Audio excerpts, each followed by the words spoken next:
Everyone, আসসালামু আলাইকুম, welcome back to my channel. আমি মৌসুমি এসে পড়লাম আজকে একটি সুন্দর ভিডিও নিয়ে।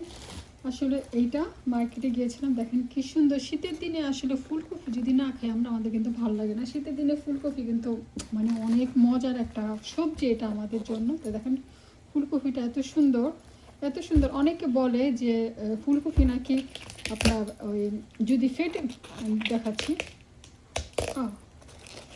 দেখেন কি সুন্দর পাতাগুলো, এত সুন্দর, এত কচি পাতা। এগুলো দেখে তো আমার এত লোভ লাগছে যে আমি দেখে আর দর্শন নিতে পারিনি। তেজ করতে যাই দেখি এত সুন্দর সুন্দর ফুলকপি আছে, সবগুলো ফুলকপি সুন্দর, সবগুলো ফুলকপি। তো বললাম যে, ভাবলাম যে তাহলে নিয়ে নেই। তো এটা নিছি। তো অনেকে বলে যে ফুলকপি নাকি যেটা এরকম খোলা খোলা থাকে, খোলা খোলা থাকলে নাকি ফুলকপি বেশি ভালো হয়, আর এটা নাকি চাকা, এগুলো নাকি বেশি মজা হয় না। বাট আসলে আমার তো কোনো এক্সপিরিয়েন্স নাই। আপনারা যদি জেনে থাকেন, আমার ইউটিউবের দর্শকরা যারাই কম বেশি আমাকে ফলো করেন, আমাকে ভালোবাসেন, আমাকে জানাবেন। তবে আমি তো, আমার কাছে ভালোই লাগে ফুলকপি। এখন কাঁচা পাকা বুঝি না, মানে এটাতে যেমন একসাথে লাগানো কিছু ফুলকপি নাকি মানে এরকম খোলা খোলা থাকে। আমি আসলে বুঝতে পারছি কিনা জানি না।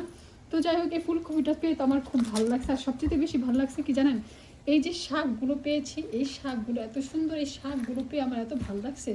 এই শাকগুলো একটুখানি আলু দিয়ে আর একটুখানি শুটকি দিয়ে যদি ভাজি করি তাহলে তো খুবই মজা হবে, কি বলুন? একটুখানি শুটকি দিয়ে এটাকে আমি দেখি কিছু একটা নাহলে শুটকি শিরা রান্না করবো। শুটকি শিরার মধ্যে এই শাকগুলা দিয়ে রান্না করব। আমি পেয়ে গেছি কিভাবে রান্না করব।